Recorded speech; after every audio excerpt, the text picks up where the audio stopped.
Praise the Lord. आप सबको जय मसीह की खुदावंद का धन्यवाद करते कि अब आप सब आनंदित और मगन हो गए। तो आज के जो हम वचन पढ़ने से पहले परमेश्वर के जोरदार तालियों से स्वागत करेंगे। हालेलुया। तो आज के जो वचन पढ़ेंगे हम यूहन्ना की आयत, पहले यूहन्ना और उसकी 2 आयत और पहला और 6 पढ़ेगा इसको। और आज का जो टॉपिक होगा परमेश्वर की आज्ञाओं को मानना और यीशु मसीह हमारा सहायक है। हे मेरे बालकों, मैं ये बातें तुम्हें इसलिए लिखता हूँ कि तुम पाप ना करो, और यदि कोई पाप करे तो पिता के पास हमारा एक सहायक है, अर्थात धर्मी यीशु मसीह। जो कोई ये कहता है कि मैं उसमें बना रहूँगा, उसमें ये चाहिए कि मैं भी वैसे ही चले जैसे वह चलता था। हालेलुया। यीशु मसीह केवल हमारे नहीं वरना सारे जगत के पापों को भी उसने अपने ऊपर उठा लिया। और जब हम 3 में देखेंगे तो जब हम उसकी आज्ञाओं को मानेंगे तो इसमें हम जान लेंगे कि हम उसे में जान गए हैं। और अगर हम 6 में जैसा भी हमने पढ़ा कि जो कोई यह कहता है कि मैं उसमें बना रहता हूँ, उसे चाहिए कि वैसा ही वह चले जैसा वह चलता है। हालेलुया। और अगर कोई व्यक्ति कहता है कि मैं उसकी आज्ञाओं को नहीं मानता, वह झूठा है और उसमें सत्य नहीं है। 5 में देखेंगे पर जो कोई उसके वचनों पर चले और उसमें सचमुच परमेश्वर का प्रेम सिद्ध है, इससे हम जानते हैं कि हम उसमें हैं। हालेलुया। अगर हम इसमें देखेंगे पहली पत्री में यीशु का लहू हमें सब पापों से शुद्ध करता है। अगर हम इसमें 17 में देखेंगे संसार और उसकी अभिलाषाएं दोनों मिट जाती हैं, और जो परमेश्वर की इच्छा पर चलता है वह सर्वदा बना रहता है। अगर हम 18 में देखेंगे तो हे लड़कों, जहाँ अंतिम समय है और ये अंतिम समय जैसे तुमने सुना है कि मसीह का विरोधी आने वाला है, उसके अनुसार अभी बहुत से मसीह विरोधी खड़े हुए। इसमें से हम जानते हैं कि ये अंतिम समय है। हालेलुया। तो मेरे प्रिय भाई बहनों, अब ये अंतिम समय चल लिया है तो हमें क्या करना है? हमें जो भी हमसे गलती गुनाह हुए अपने पापों का हमें पछतावा करना चाहिए। अगर हम कुछ टिप्पणियों में देखेंगे तो उसमें लिख रहा है यदि हम अपने पापों को मान लें तो हमारे पापों को क्षमा करने और हम सब के अधर्मों को शुद्ध करने में विश्वास योग और धर्मी है। हालेलुया। और सब लोग पाप करते हैं, इसलिए वे सभी लोगों का पाप उन्हें सब लोगों के पाप से शुद्ध करने के लिए यीशु मसीह की हमें क्या यीशु मसीह की आवश्यकता है कि अगर यदि हम अपने पापों को मान लें, उन्हें छोड़ भी दें, तो पता है हमें शुद्ध करने में यीशु मसीह हमेशा हमारे साथ है और अपने लहू से हमारे पापों को धोता है। हालेलुया।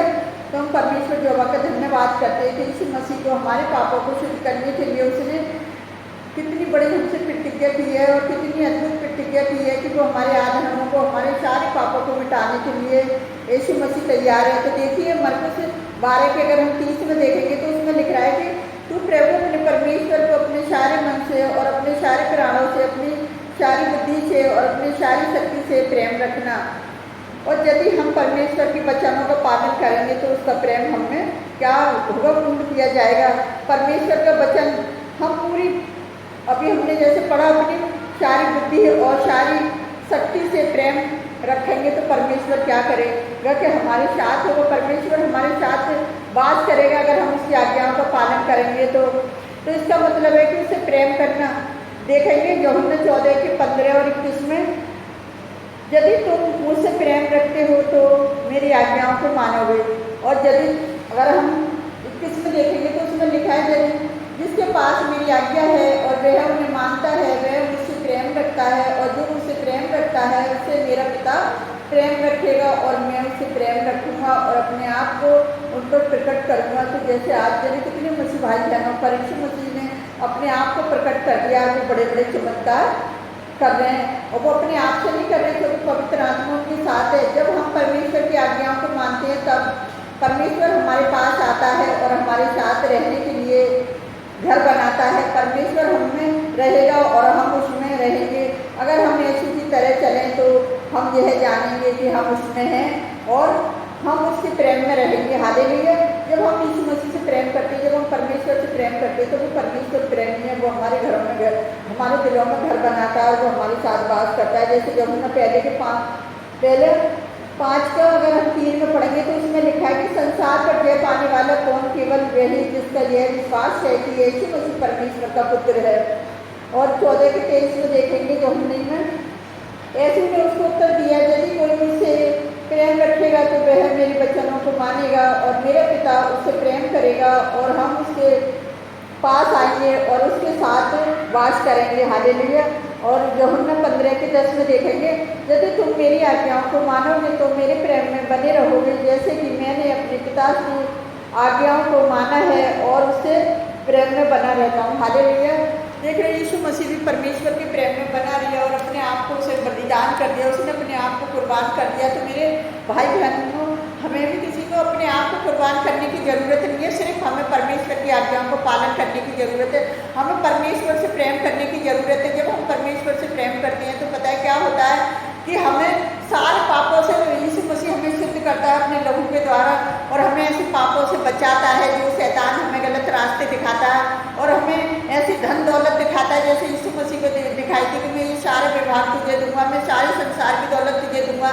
लेकिन यीशु मसीह ने सब कुछ इनकार कर दिया, क्योंकि दौलत तो यहीं रखी रह जाएगी और नाम से बड़ी कोई चीज़ नहीं है। जिस तरह से संसार में यीशु मसीह का नाम दिया गया है कि सारी सृष्टि में, सारे लोगों में, सारे देवताओं में सबसे महान यीशु मसीह। तो यीशु मसीह महान परमेश्वर का पुत्र है। तो आप उस पर विश्वास रखिए और अपने पापों से शुद्ध हो जाइए और ऐसे कोई काम ना करें जो परमेश्वर को बुरा लगे। और जब हम अच्छे काम करते हैं तो परमेश्वर हमारे आगे अच्छाई को भेजता है और अच्छे अच्छे कामों के लिए प्रभु हमारी अगुवाई करता है। अगर आपके जीवन में परमेश्वर ने कोई गवाही दी है तो उस गवाही को क्या करो, उसे अपने परिवार में बताओ, अपने लोगों को बताओ कि यीशु मसीह ने इस मई के महीने में मेरे जीवन में इतना अद्भुत कार्य किया है। जिस तरह से प्रभु यीशु मसीह ने हमारे परिवार को और हमें बचा के सुरक्षित रखा है हर बुराई से, हर परेशानी से, तो मैं अपने प्रभु यीशु मसीह का धन्यवाद करती हूँ। तो इस तरह से यीशु मसीह ने अगर आपके जीवन में भी ऐसा कुछ कार्य किया है तो पता है क्या, जो भी अपनी कमेंट्सों को हमारे यूट्यूब चैनल पर लिखता है तो वो क्या कर अपनी गवाहियों को भी लिख भेजे, ताकि पता है क्या हो कि दूसरे लोग भी बचाए जा सकें। तो मैं अपने प्रभु यीशु मसीह का धन्यवाद करती हूँ। खुदावन ने जो भी आपके जीवन में और मेरे जीवन में अद्भुत चमत्कार किए हैं उसका हम कोटि कोटि धन्यवाद करते हैं। तो आइए हम आप सबके लिए प्रार्थना करते हैं, आप भी हमारे साथ मिलकर प्रार्थना करें। Hallelujah, hallelujah, hallelujah. धन्यवाद, धन्यवाद राजाओं के राजा, प्रभु के प्रभु, आपकी स्तुति, आपकी प्रशंसा हो मेरे खुदावन। यीशु मसीह ने अपना प्रेम प्रकट करने के लिए अपने आप को बलिदान कर दिया कि सारी मानव जाति के लोग बचाए जा सके। पिता, तो मैं उन सब लोगों के लिए प्रार्थना करती हूँ जो कष्टों में हैं प्यारे पिता परमेश्वर, जो कर्जों में हैं प्यारे जो वो परमेश्वर उन्हें आज़ाद करें। आप पिता उन्हें छुटकारा दें कि आपका बलिदान व्यर्थ न जाए, कि आशीष बनकर उन्हें लोगों के जीवन में पिता जो अपने बच्चों के अच्छे भर के लिए जीवन के लिए अच्छा लाइफ पार्टनर देख रहे हैं प्यारे जो वो परमेश्वर उनके जीवन में आप कार्य करें खुदावन। और मैं हर एक जाति के लोगों के लिए प्रार्थना करती पिता जो विश्वास में आप पर आ रहे हैं प्यारे जो वो परमेश्वर विश्वास के द्वारा खुदावन आप उनके जीवन में अद्भुत कार्य कर रहे हो। तो पिता मैं हर एक जन के लिए प्रार्थना करती हूँ उन्हें विश्वास में आगे बढ़ाएं पिता और आपके नाम को महिमा मिले पिता। जितने लोग आपके सताव को सह रहे हैं प्यारे जो वो परमेश्वर प्रचार के द्वारा खुदावन आप उन लोगों की भी सहायता मदद करें प्यारे जो वो परमेश्वर। मैं आपसे विनती करती हूँ अपनी कलवरी फैमिली को भी आपके हाथ में देती हूँ खुदावन और मैं सारे विश्वासी लोगों को आपके हाथ में देती हूँ, आपके सारे दास दासियों को भी आपके हाथ में देती हूँ पिता। जितने लोगों ने सताव को सहा है, जिनकी हत्याएं हो गई हैं पिता, उनकी कुर्बानियाँ व्यर्थ न जाए और आपका प्रचार ज़्यादा से ज़्यादा हो और मसीहत आगे बढ़ती जाए खुदावन की आपके नाम को महिमा मिले पिता। आपने हमें डर का आत्मा नहीं, आपने हमें भय का आत्मा नहीं दिया प्यारे जो वो परमेश्वर, हमें सामर्थ्य का आत्मा दिया है। तो खुदावन तेरा सामर्थ्य वचन लोगों के जीवन में ज़्यादा से ज़्यादा कार्य करें। जितने लोग प्रचार कर रहे हैं पिता एक एक को आपके हाथ में देते हैं, उनकी सहायता मदद करें और जो सताव को सह रहे हैं आप उनकी भी सहायता मदद करें पिता। अपने देश को एक बार फिर आपके हाथ में देती हूँ और मैं सारे विश्वासी लोगों को आपके हाथ में देती हूँ, देश विदेश के हर एक विश्वासियों को आपके हाथ में देती हूँ पिता। जो आपको प्रचार कर रहे हैं आप उनकी भी सहायता मदद करें, उनकी समस्याओं को भी आपको समीक रखती हूँ खुदावन, सबकी सहायता मदद करें मेरे पिता। और मैं आपसे क्या मांगूँ खुदावन, आप तो हमारे मांगने से पहले जानते हैं मेरे प्यारे प्रभु परमेश्वर पिता। आपने हमारी छोटी सी प्रार्थना का हमें जवाब दिया, उसके लिए भी मैं धन्यवाद करती हूँ खुदावन। में जो भी मांगती है इसको पवित्र और सामर्थ्य नाम पर आमीन। प्रभु आप सबको बहुत से आशीष दें।